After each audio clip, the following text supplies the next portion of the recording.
Welcome, everybody. Welcome to the Trustee In-Tray. This is our regular session that we do. It's kind of like an agony aunt of trustee issues. We've actually got 3 agony aunts here today. We've got Clarice, Fran and Carla, and I'm going to ask them to introduce themselves and their expertise in a minute. So when people book for this session, they were given the chance to submit questions anonymously. And we have been through those questions and we've picked some of the questions that we're going to answer tonight. And I just wanted to tell you how we pick the questions. We pick the questions where we think the issues are of really wide relevance to as many trustees as possible and people that work with trustees. We also pick questions that are asked repeatedly. So for example, for this session, we had 3 questions. It's essentially the same question being asked in a slightly different way. We also don't pick questions that are identifiable, and occasionally we will pick a question, but we'll change it or we'll anonymize it so that we're sure that the particular situation or charity or set of people can't be identified. So we've got our panel of experts with us. I'm going to ask them to introduce themselves very briefly, 30 seconds maximum, and I'm going to start with you, Carla. Thanks, Penny.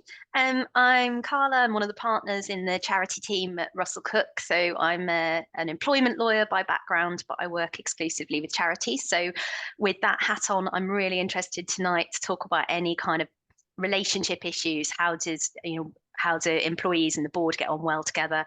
I'm also a trustee myself, so I'm chair of a small charity, the Fitzrovia Chapel Foundation. So that's another hat that I wear as well. So can certainly kind of come at this from that perspective too. Thank you, Carla. And Fran, let's come to you. Hello, everybody.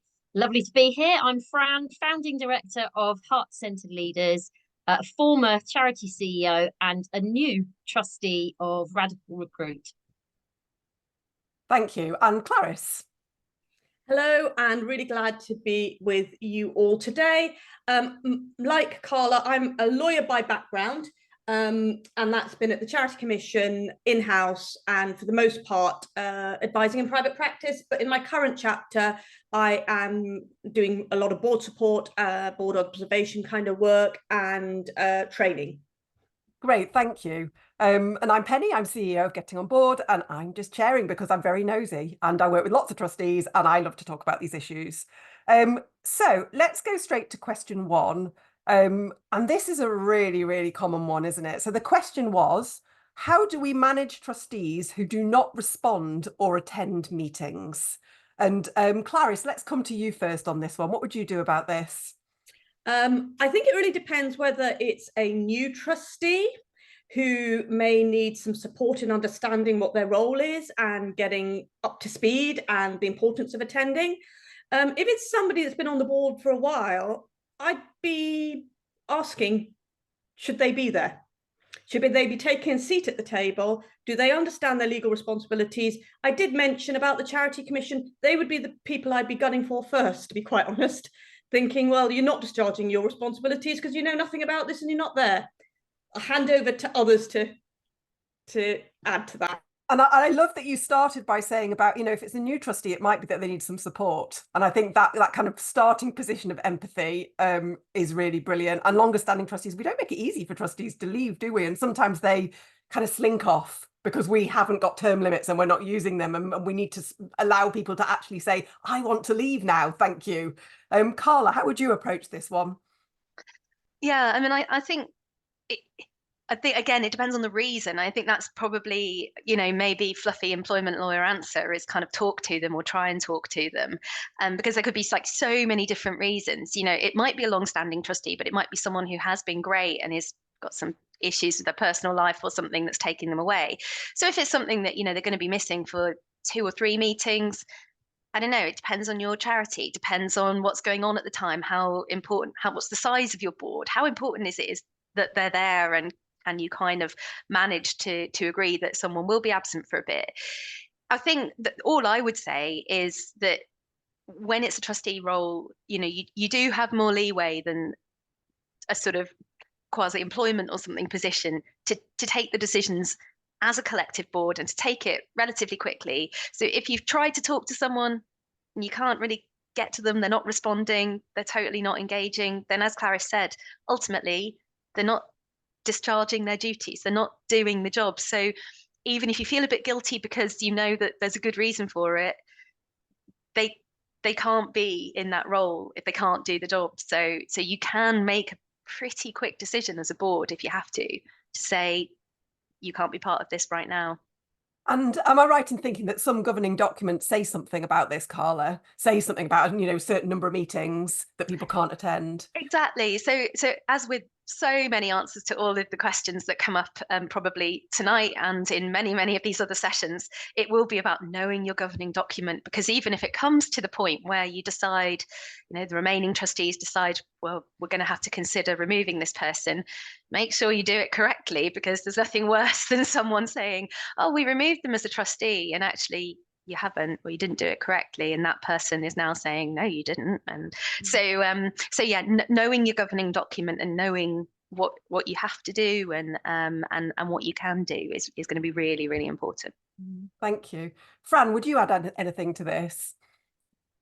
I don't think I have anything to add, apart from I am aware of this very situation happening in an organisation I've been supporting, and they followed both of those methods, approached initially from an informal supportive perspective, and when they had no communication in return, they then went down the formal process, looking at what the governing document said, and eventually following the procedure to oust them. Yeah. And I guess, I've sat in meetings and worked with boards where it's almost like an elephant in the room that you say, oh, such and such isn't here this time, but nobody picks up the phone and says, are you okay? Often there's reasons, aren't there? And there might be trustee related reasons or actually just life reasons. And the fact that nobody kind of takes the responsibility is a bit strange. Clarice, did you have anything to add? I noticed you unmuted. Yeah, I did. It's that empathy point, Penny. So I've been on a board where somebody was contributing a huge amount actually, but just couldn't turn up to the meetings. And it was partly our fault, as I've said, because it's in the working day all the time, and they can't manage the working day. So they have good intentions. And just that conversation, which simply said, is this the right time for you to do this role instead of another role in the organisation, helped. I've also been on boards where they produce a table of attendance.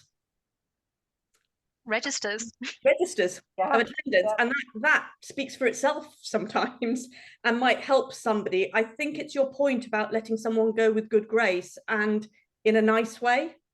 Yeah, absolutely. Now, the observant among you might have noticed that somebody else has popped up in our panel. Now, Frances got stuck somewhere and was always due to join us, but we weren't sure if she was coming. So Frances, sorry, I'm going to actually pick on you. I'm going to ask you to introduce yourself, and I'm going to ask you about trustee code of conducts and how. So we're talking about how do we manage trustees who don't respond, who are unresponsive, who don't attend meetings.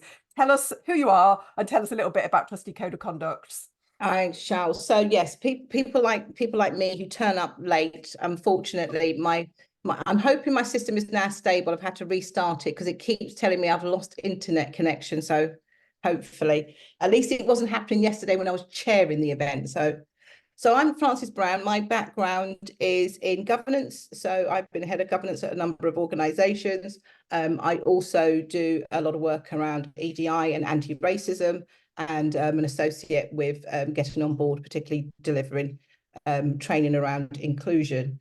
So the question about code of conduct, what specifically do you want to know about code of conduct? I think what is how trustees behave and setting it in a positive way, not in a you're all being naughty, so we're going to write a code of conduct, but actually what are the expectations of each other. Yeah, now so that's interesting, because oftentimes in the past, I think a lot of organisations have moved on, but in the past I've seen organisations want to introduce a code of conduct because something has gone wrong, which is not the time to do it, because you've now got to navigate that. You've now the fact that you're introducing it feels quite pointed. And it doesn't necessarily set the right tone. And I was, in fact, drafting a code of conduct for somebody the other day, and it was more about getting the tone right. So you're inviting people to behave well, but at the same time stating that these are our expectations, but we're going to set this out quite nicely. And at the end, we're going to say, and if you don't do all of these nice things, we might ask you to leave. Yeah. So there is definitely something about making sure that your code of conduct doesn't feel punitive, is about encouraging and celebrating good behaviour. Yeah. that you've thought about any potential pitfalls that you might have had, or indeed that other people have had. You know, there's lots of examples of codes of conduct that are out there, but there might be something that's very specific about your organization. You know, I'll give an example. So at the moment, political neutrality is hot because we've got an election coming up. There's obviously expectations around social media and trustees and how they use it to express their views, but that's particularly challenging for some organizations more than others. So for example, if you're a think tank, that might be more pointed, and so therefore you might want to explicitly say something about that in your code of conduct. But they are an absolutely essential tool. It's something that I always recommend people do, not just about the do's and don'ts of governance, but the kind of the do's and don'ts of behaviour. So particularly when I'm thinking about inclusion, what does inclusion look like in our code of conduct, and make sure that's reflected. Thank you. And I guess that, you know, there's a really strongly advised top tip there about if you haven't got a trustee's code of conduct, write it now when times are good. Don't wait until things go pear-shaped. Absolutely.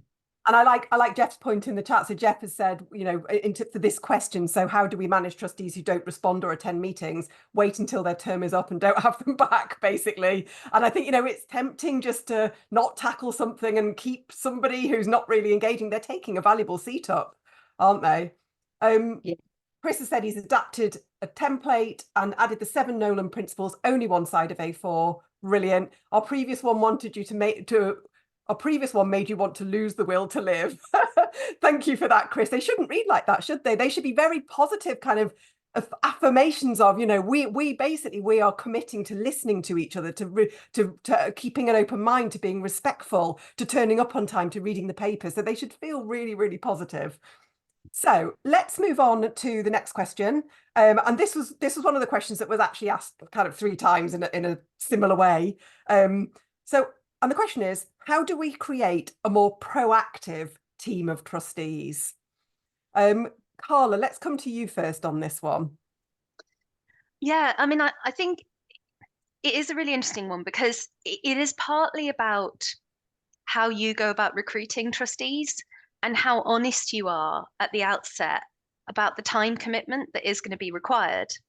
Because, as I said at the start, I'm also a trustee of a small charity, and it's quite difficult to recruit trustees. I mean, part of the reason we're all here is because we want a bigger pool of people to be taking up trustee roles. But most of the time, trustee roles are volunteer roles. And, you know, trying to get that balance between a nice kind of diverse board, a group of, you know, different people from different backgrounds, different times in life, different interests, can be really difficult to balance against people who have a lot of time on their hands. So I think it is about being really clear at the outset as an organisation, as a charity. What are you going to expect your trustees to do?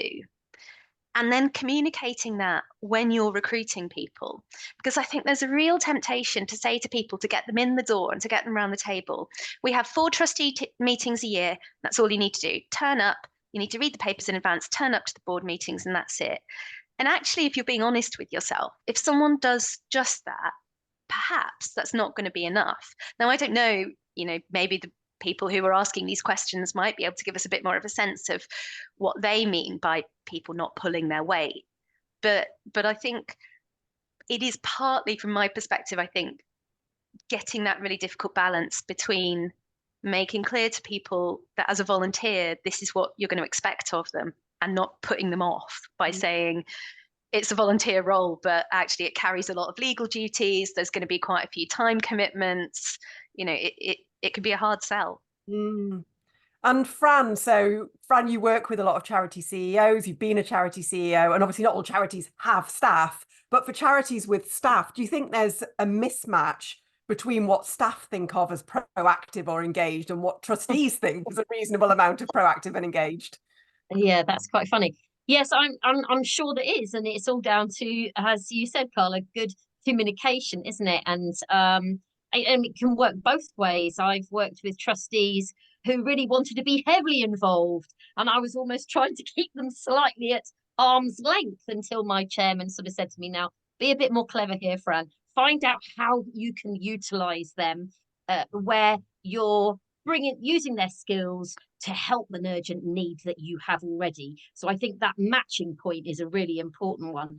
I remember a situation where we were trying to raise awareness of youth homelessness locally. And one of the trustees had advised me to speak to 20 radio stations because they'd come from a large company and kind of assuming I had a big team. It was just going to be me. So there's sometimes that element of I think, the CEO and staff trying to explain what the priority needs are. The other thing I wrote down here was trying to, if you have trustees who aren't that active, trying to inspire them around the cause, if they aren't already, try and get them closer to the impact. So, you know, I would invite some of the trustees to come and visit the young people in the drop-in centre, or listen to a host who is taking in young people for them to hear about the difference it made, so that they could feel quite excited about the work. Because sometimes I think trustees can feel a little removed.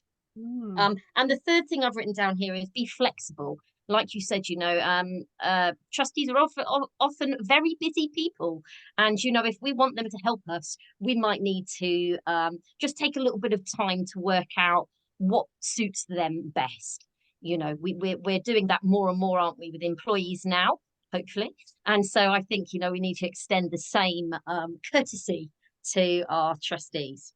Thank you, Fran. Loads of really good points there. I'm really struck with your point about getting trustees closer to the impact. And it made me think, you know, are we agreeing on what proactive means? But also, if somebody isn't proactive, why might that be? What are the reasonings? Is it because they're not engaged, they're not interested? Is it because they're too busy? Is it because they don't know how to help? And we haven't done that bit of work you've talked about, where how do we get the best out of each trustee? Clarice, what would you add to this question? So the best approach I've seen with this is through boards that will be ready and willing to do what I call a facilitated self-assessment exercise, because the reality is trustees will tell each other. So if you do this, and there isn't a one size fits all, I know there'll be what are the templates? It's not about that. It's about looking at your charity, and it's about saying, what are the issues and how can we unleash the potential of this board? That's what this is about. And that will be different for different charities, but it's usually going to be a sort of a 10-minute survey that's tailored questions around what the issues are. And the reason I recommend, and I work in the way of trustees doing it themselves, is when you give somebody something like that, you do it on a Google form or a SurveyMonkey or whatever, they, in the privacy of their own home, can securely think about things without being put on the spot. And the richness that comes, I'd suggest if you're going to do something like this, it should be a mix of qualitative and quantitative questions.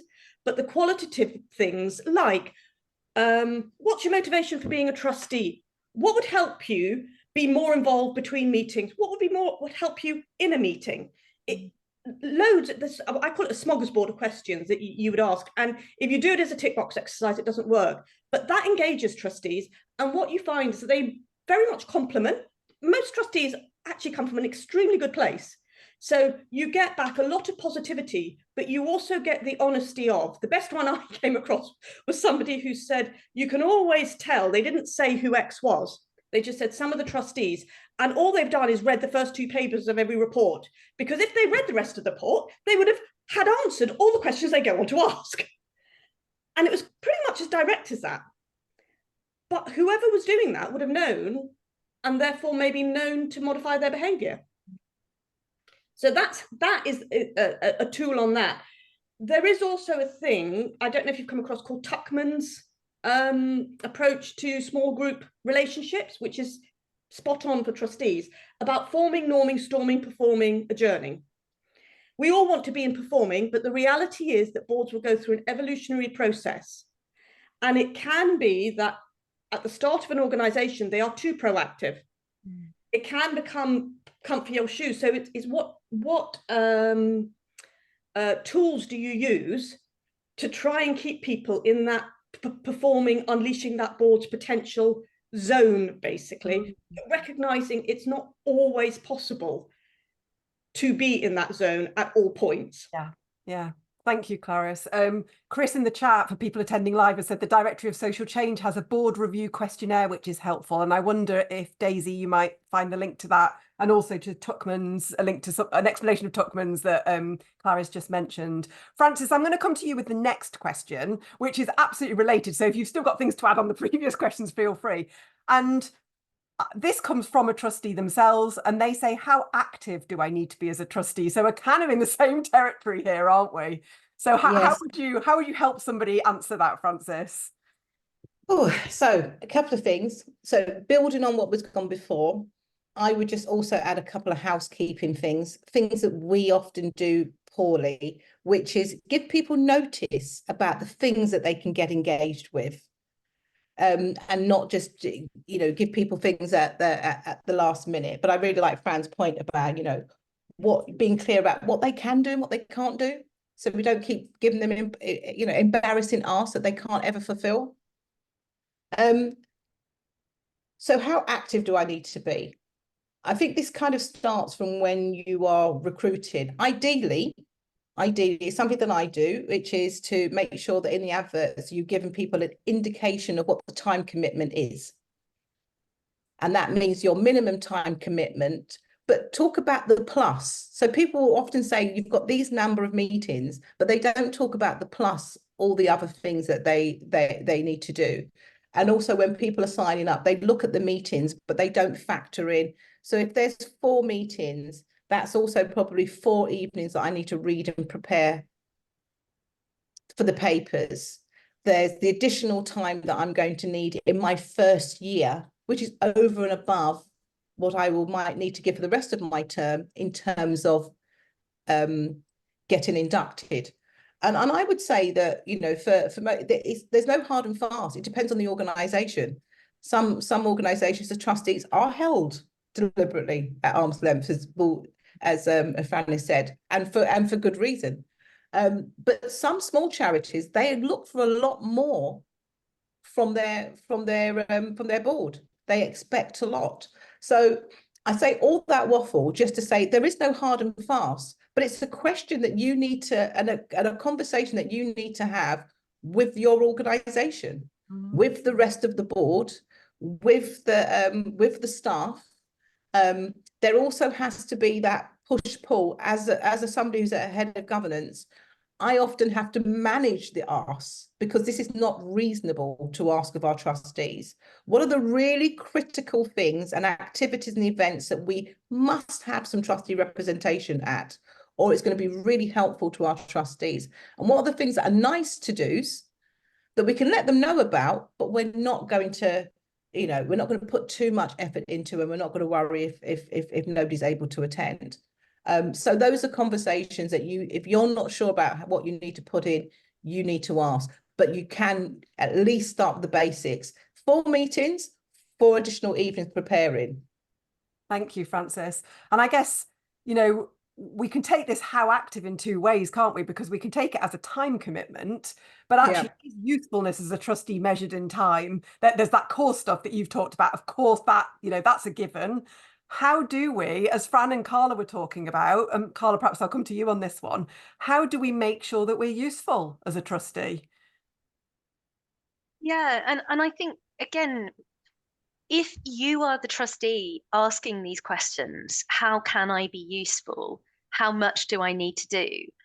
I think it probably isn't you that's at fault here, if you know what I mean. Don't feel that this is because you're missing something. You know, this really, in an ideal world, and we know that for all kinds of reasons, you know, the best charity won't be ideal in every way, but in an ideal world, really, there would have been a bit of a sort of skills audit, or even if something not quite as formal as that, consideration given as to why someone's being asked to join the board in the first place.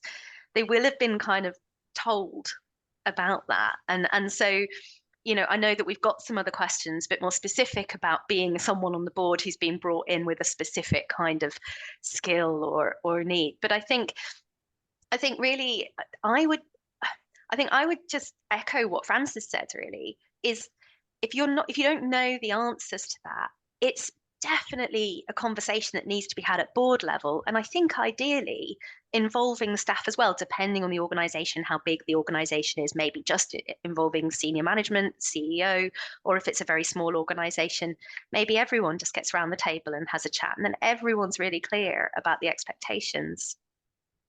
Great, thank you. I'm going to move on to the next question. And Fran, I'm going to come to you first. And the question is, I'm the youngest and newest trustee brought on board for my digital skills. The rest of the board are highly risk averse and won't consider spending on anything IT or digital related. How can I overcome this? And I feel like, you know, we've got governance experts in the room. We don't need to be a digital expert to talk about this, because you could replace digital with pretty much any other spend area and still have the same issue. So Fran, what are your thoughts on this question? Yeah, and it's an interesting one. Really great to hear, younger trustee. Really great to hear digital skills. I do remember a painful process of being told I needed to embrace the digital journey. Still feels quite traumatic now. But actually, you know, I was aware as a CEO that I didn't know enough, and that as a small charity, it was really important we learnt more. So we all agreed to the idea of finding a trustee who had that expertise. Of course, then when lots of suggestions are made, which you know, are going to bring about lots of change for both trustees and staff, we naturally have some resistance, don't we? So, I mean, I had committed to being part of the journey. And I think what helped in trying to maybe raise awareness, actually, for some of the other trustees about the importance of digital skills was, first of all, to find some you know, highly respected writers and speakers on the topic. I think Zoe Armar was one of them back then. And so, you know, to provide some kind of academic research to back what I was saying. I think there were also articles, you know, the kind of article that comes out and says, you know, the 5 priorities every charity should be focusing on this year. Well, lots of those articles were starting to talk about digital. So that was kind of helping our arsenal of information. And then the other thing was trying to again link the digital skills with some of the strategic objectives that the trustees had already agreed to, and then also looking at some of the more operational plans, and, you know, showing how by implementing very reasonable prices, actually, you know, it wasn't asking for a big investment, we could be reducing you know, resources in terms of staff and volunteers. We could be making processes more effective. We could be raising visibility. There are so many things that would be expedited if we started very slowly. And I think that very slowly point is we also needed to reassure trustees that we weren't looking to, you know, make some massive transformation overnight. We needed to kind of take them by the hand and take them step by step, just as I had to be taken, really. So I think it's about bringing them along with you, or finding those trustees who you think there is a little bit more open than others, and getting a few on side, yeah. Because a collective voice is always easier than a lone voice. So yeah, that was my experience. Lots of useful stuff there. And Jeff in the chat has said he's got a couple of trustees who still live in the mid-20th century. One hasn't even got a mobile phone. And I guess, as you've said, Fran, we don't need all of our trustees to be digital whizzes, do we? Actually, if we find 2 or 3 allies that are going to support this kind of agenda, then that will really help. Clarice, any suggestions from you? It's more just about the young trustee, because you could replace that digital with anything. And in some you know, a brilliant board, say for this one aspect, and somebody said, well, you know, the young trustees, they don't know how naive they come across. And interestingly, it was about digital. And I went, and we probably don't realize what dinosaurs we are when we're talking digital to them. The other thing I would say is, are they highly risk averse, or is this just, if you look at the demographic, maybe demographic related or not, is this just an area that is outside the comfort zone of the other trustees, and therefore they're not wanting to go there? And then the question is, how do you coax them to get there? bit by bit. And there is definitely a generational thing. On my board, one of the trustees just kept saying, I can't access that email. I can't access that email. It has to be sent to my home email.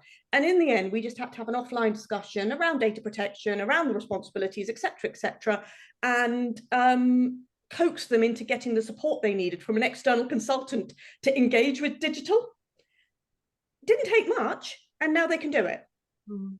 They were always able to do it. They just had this, it's not for me. I'm stuck in the mud.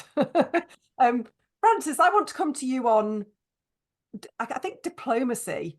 Coming in as a newer trustee and making suggestions. How can that sometimes land? And what are some tips for people that are coming in, all guns blazes, super keen beans? They've been recruited for a certain reason. They get to the board and they find that, the doors are just coming down and they're not getting anywhere. What are your tips around making those suggestions from a kind of dynamics point of view? I witnessed a masterclass of this from somebody who was a very, very senior civil servant, a sir, who came onto the board, and he was the role model of humility. And every time when he was exploring things, he always had a tone which was, you may well have considered this before, but it would be helpful. And he just set his questions in a way which was exploratory, not attacking, just not assuming that you haven't thought about it before. He just had a great way of setting things out. And he so happened to have joined at a time with another board member who had nowhere near the experience that he had, and I don't think had been on a board before. And the contrast was quite staggering, because there was no exploration of the issues. It was always, well, you just need to do this and this and this and this. And it didn't land very well, because sometimes it assumed they hadn't done things which they had, and which there was a historic reason for not doing. So I would say that when you're coming in, don't be afraid to share your ideas. Don't think that because I'm the newbie, I'm going to be asking the stupid question, because we always know that the person who thinks asking the stupid question is usually the really insightful question. And just think about your framing. Just think about your framing and the humility with which you pose those questions, so it doesn't antagonize people who've been wrestling for this issue for 5 years, and now you've come in and you think you've got the answer. So I think it's all about the framing. Thank you. And I guess it runs into a deeper attitude, doesn't it? That actually, as trustees, we ought to not just act humble, but be humble. And when we go onto a new board, accept that we won't know it all. We can't possibly know it all, even if we've been trustees for 30 years, because we haven't been there. We haven't been in that room yet. Yes. Let's go on to the next question. We've still got loads to get through. And I'm going to come to Carla on this one. So somebody has asked, what happens when the trustees are not meeting and have no recorded minutes? I mean, without wanting to be too harsh, if you're not meeting and there's no minutes of any decisions being taken, I suppose there's a question about what the board is actually doing and how the board is sort of discharging its duties and its function. I'm not quite sure exactly what was meant by the question. I mean, sometimes what I find is that there can be a bit of a dangerous culture of decisions being made by email on boards. So if that's the kind of thing that's being talked about here, I think, from the perspective of lawyers who do see it when it goes wrong, do see it when, and it usually doesn't happen at the time when you can fix it. It usually happens a good while after you think you made a decision, or you think you were all in agreement, and you think that it was all done properly. And maybe someone is challenging that decision. It could be in a way that might be quite scary by that point. It could be about the charity potentially losing some money or some property because some decision wasn't taken properly. So it can be quite important. So I think if what this question is getting at is what happens if boards are just kind of making decisions in a more ad hoc way, or maybe the board isn't actually making decisions, it's just like one person, maybe the chair, making decisions and then emailing the board to let them know. The short answer is you can't do it that way. You just can't. Those decisions won't be valid. They won't stand up, and sooner or later you will have a challenge, and it's going to leave, at best, a couple of individuals on the board feeling really exposed and uncomfortable, and potentially even in personal difficulty. At worst, it could actually affect the entire organisation. You might get the Charity Commission asking really difficult questions. You might even get to the point where it's led to such a difficult situation that the whole thing is crumbling around you. So the short answer is don't do that. You have to meet, you have to make decisions collectively, and you have to record the basis on which those decisions were made. So it's a bit of a kind of like, there's only really one answer to that one. Yes, which is why actually I'm not going to come to anybody else on it, because I think we're all going to agree on that. I'm just going to come back to the chat here. So Jeff has said about trustees having organizational email addresses, and I think the point, Jeff, was that we shouldn't be sharing personal data into personal about, for example, our clients or our service users. We shouldn't be using personal emails for that. Clarice, am I correct? Yeah, correct about that, but it's also about corporate knowledge. So I have been involved in situations where people have moved on and the corporate knowledge is in a personal email, and how are you ever going to get that back? And if it's very sensitive personal information or things that have happened, a safeguarding incident in the charity or anything like that, if it's, what I recommend now is it's either the person and an organization. It doesn't have to cost a fortune. A very basic package will cover having emails to an organizational address. But then if it's roles, it should be like safeguarding officer. That's what people are moving to, so that when that person moves on, one, you keep the address, and two, you don't have people no longer in the organization having information that they oughtn't to have once they've gone. Thank you. And I guess this is particularly applicable for small charities with no staff, isn't it, where trustees are taking on some of those roles. Chris has just commented in the chat that sometimes improving digital is at odds with the target beneficiary group. Completely agree. I mean, I think that it's kind of what Fran was saying, wasn't it, about you've got to map it onto your strategy, and actually it may not be a priority. Every charity is different.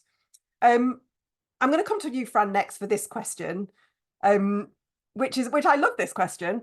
How do we assist and support the trustees in becoming more visible to all employees or volunteers? And why would we want to do that? So I guess there's two parts to this question. How do we do it? And why are we talking about that in the first place? Yes. So if I answer the second piece first, why would we want to do that? I think inherently, when there's a power differential, there's that negativity bias. We see this when it's line managers, directors. I see it a lot. I do interim roles sometimes as leadership positions within charities. Very interesting to see the dynamics. And I think that can sometimes be magnified when we're talking about trustees and the impression of staff towards trustees.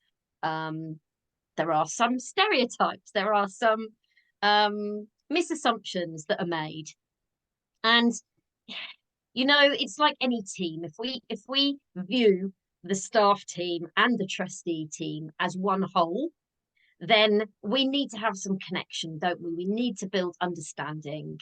We need to, just as you were saying earlier, I think Carla said, we need to understand the motivations of the trustees. The staff also want to understand, what that journey has been for trustees to come to the board. And they also want to see that the trustees have some interest in matters that extend past the governance, because again, that can be seen as quite removed from daily affairs, I think. So that's just my thoughts around why we might want to. I'm sure there's lots of other reasons too. How we go about it, it's going to be the same answer as a starting point as many of the others, which is that I think it depends massively on the individual charity. and the availability of the trustees. You know, with so much remote working now, you know, for example, the board I've just joined, one of the trustees lives in Australia. So, you know, we might not just be looking at inviting trustees or encouraging trustees to come and meet the staff face to face. But I think, do you know what? There's an absolute plethora of ways that we can encourage that process to happen. I think the first point is setting an intention. You know, where there's a will, there's a way, and then you find out what's the most appropriate way that suits the trustees and is something that the staff want. I think just trying to start that dialogue. I always believe in consultation and co-creation. So, you know, asking the trustees what their preference is, asking the staff to what extent they would welcome trustees' involvement or presence, and then sort of mapping out what works for all parties. Thank you. I mean, I remember being a staff member probably 20 years ago in a charity, and the trustees would kind of walk through the offices every quarter, and they wouldn't even stop to say hello. You know, that's the really bad end of this, isn't it? Where, and I guess it's almost like trustees don't always feel like they've got permission to even say hello to the staff. Frances, I heard you talking about this the issue of introducing staff and trustees yesterday. So repeat what you said yesterday, or tell us about your thoughts on this. You're muted.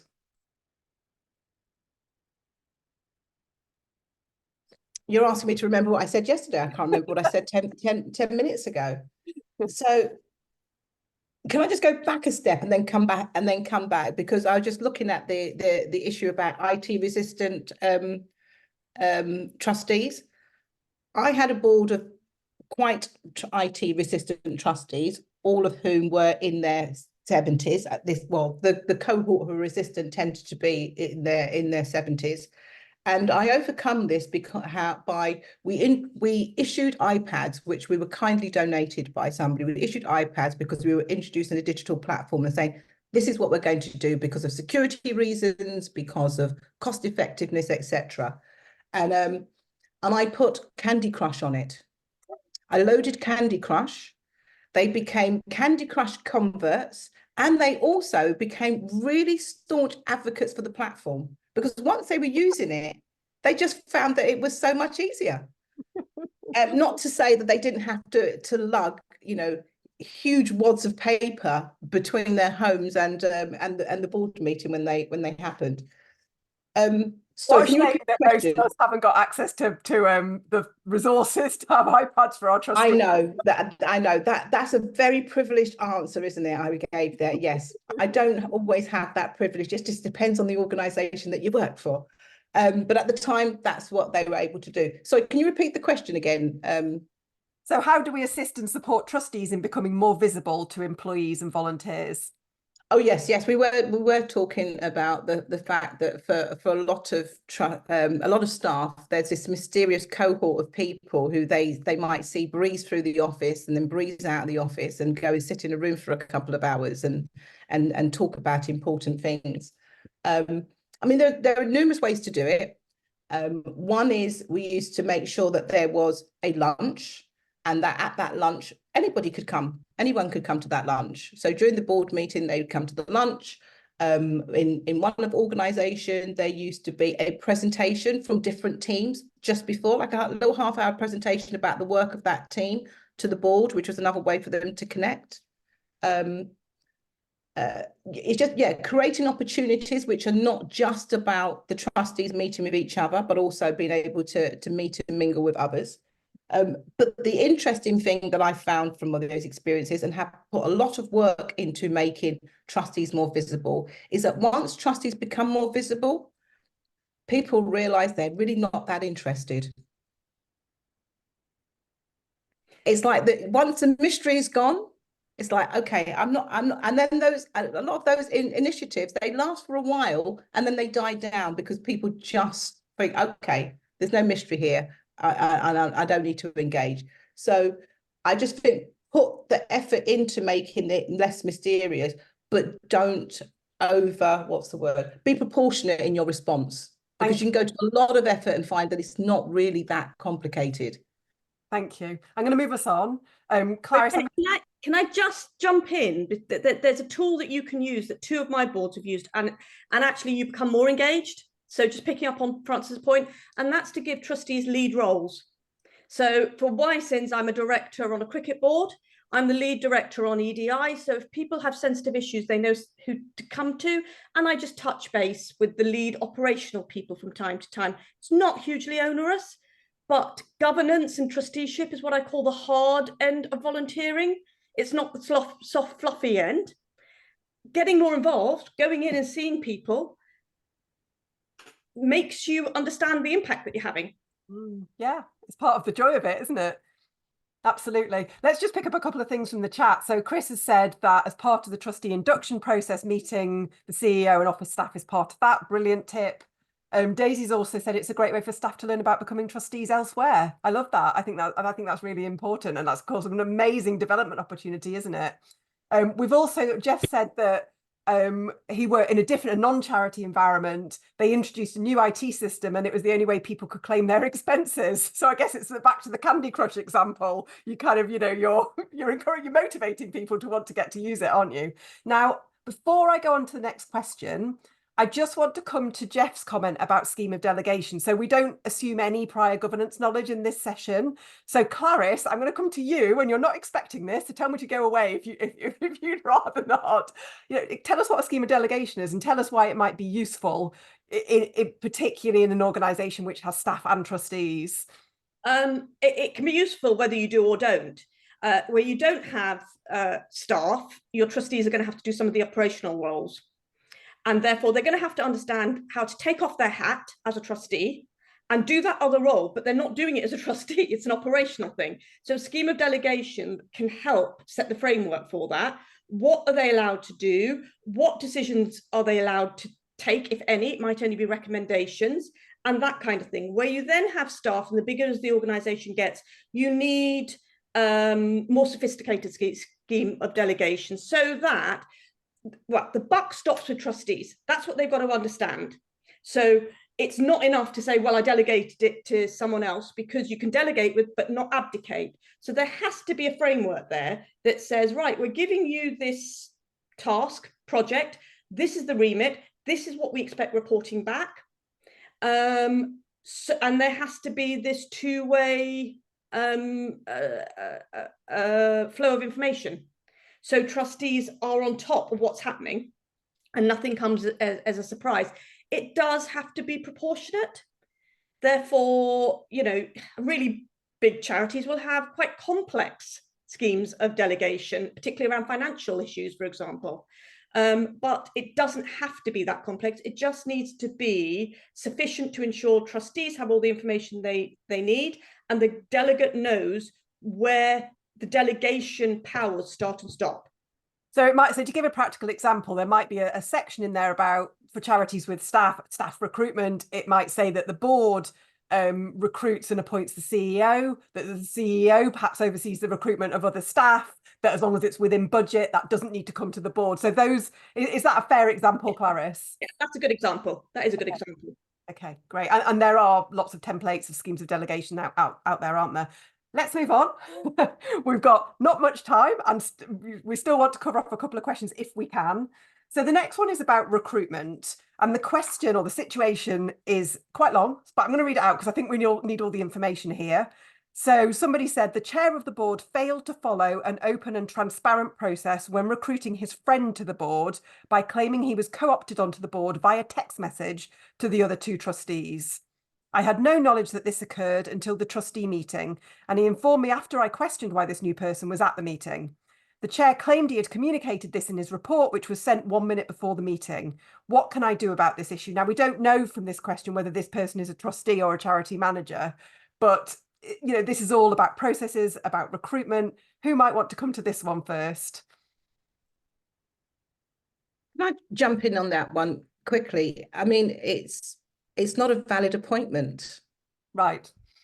It's, if you've got written this is the beauty of having a written and agreed process. If it's not part of your written and agreed process, then it's not really constitutionally valid. and they can challenge that.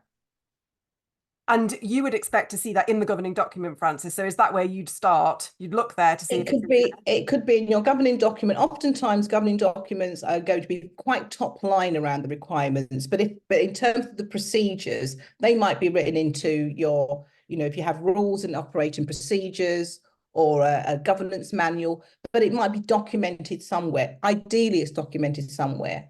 I suppose it's worth flagging for that lots of organisations don't. And every time they have a recruitment process, they have a conversation about what that recruitment process is going to look like. This is a bit like the code of conduct conversation. You put something in place up front to avoid problems down the line. But if they're saying that they have a process and that process has not been followed, then they can challenge it. Yeah. Thank you. Yeah, this whole session is about how to not get into these sticky situations that people are sending in. Clarice, let's come to you about open recruitment more generally. And it's just not very common, really, is it? It's not very common. Can I just jump in on that? If that's all that's happened, where are the checks to check conflicts of interest? Where are the checks to check they're even eligible to act as a trustee? It's very rare that someone isn't, but it's exactly the situation that I dealt with once. 6 months down the line, the checks were done, and egg on everyone's face because the person wasn't eligible to act, which is a criminal offence. So this is why you have to have, as Frances says, before it's an issue, have a process. What Carla said before, check your governing document. It will give you a good fit for purpose governing document, will give you the overall framework and who can and can't be appointed. And it's not just if you're ineligible. Governing documents sometimes have criteria for trustees. But in terms of more open recruitment, I think the last time a survey was done, 10% of charities were openly recruiting. And the definition of openly recruiting, 50% of that 10% only advertised on their website. Things have moved on. People are beginning to understand about getting the best pool of talent, but we are still in that transitional phase because people still are tapping others on the shoulder and saying, come and join. I think all of this, actually, all the way through, I've been thinking, people need to understand their roles and responsibilities. They need to understand some really basic governance stuff, which if you tap into that trustee learning program, a lot of these things are covered. But I do have a bit of sympathy to a point, because trusteeship to me is a bit like parenthood. You get the role and then someone says, get on with it. It's getting much better with the support that's around, but you can't expect a lay person who may not know about the role of trusteeship, I'm not talking the chair, I'm talking about the person appointed here, to necessarily have understood that the process by which they came on board was not an appropriate one, or the personal liability / criminal offence consequences if they turn out to be someone who's ineligible to act. Highly unlikely, but I've dealt with that 6 or 7 times. Thank you. And I've just signposted a couple of things at this point. So Clarice runs a monthly session for us called The Onboarding, which is a free session about legal responsibility. Daisy just posted in the chat, a free session about legal responsibilities of trustees. So yeah, it's free. It's there. It's online. And Getting On Board also has a couple of really high quality free guides about recruiting trustees, about how to recruit them openly. So I'll just signpost that. Now, I've got literally 1 minute left before I need to hand back to Daisy. So I'm going to read out the final question, and I'm going to come just to Fran and Carla, who didn't answer the question we've just done, for a super kind of 30-second quick answer to this one. Now, the question is, how should I make an impression as a new board member? What should I do and not do in my first meeting? Carla. I think this kind of almost wraps up loads of what we've been talking about tonight. I think the first thing is, don't feel the pressure to kind of go in and make a big impression.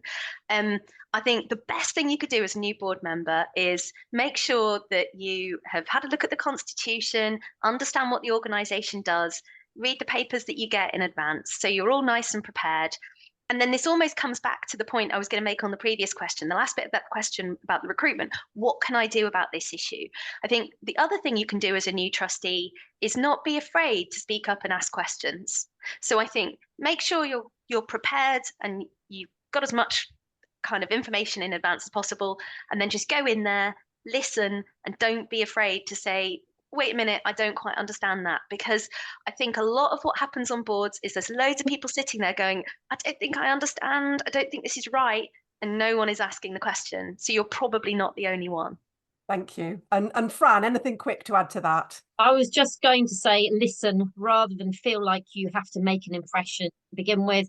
Probably nothing more annoying than coming up with loads of suggestions when you are very new, as we said earlier, and then ask for, as you're listening, ask for other paperwork and documents that are key to the organisation you might not have looked at so far that are going to give you a deeper understanding. Don't expect that you're going to know everything immediately. I think, Clarice, you once said to me, was it 18 months should be the learning process? So yeah, it takes a while. Thank you all so much. What a brilliant conversation. Thank you to all of our panelists. And I'm going to pass back to Daisy, who's just going to close us off. Thank you so much. And again, just to echo our thanks, what a brilliant conversation. The hour just flies by, doesn't it, when you're kind of getting your head into all of these issues. So thank you. You will get an email with the link to rewatch this if you want to go back and listen again, or kind of share it with other people on the board who might benefit from it as well. I've just popped into the chat some links. Again, these will be via email, so don't feel any pressure to copy and paste them quickly. One is to our Eventbrite page, where we've kind of alluded to lots more free sessions that are really good, that we think are really good, and we'd love to see you at them. So please book yourself onto those and have a look at what's coming up. Just wanted to give a shout out to a couple that are coming up in the next couple of weeks that I think are really interesting. We've got conversation next Wednesday about faith and trusteeship, so the role that faith may play or may not play in being a trustee. We've got a really interesting discussion on where are all the young trustees, so we had a bit of a chat about that, those different aspects of the different generations, and that's a bit more of a focus on that one. And then we have a specific finance in-tray, so it will follow the same format of this session, but will be focused on finance issues only, and that's towards the end of the month. So if any of those pique your interest, we'd love to see you there. As ever, we have an evaluation form. We'd really like to know your thoughts, and we want to be as useful as possible. So if you've got any thoughts on future sessions or on how we can improve these sessions, please let us know.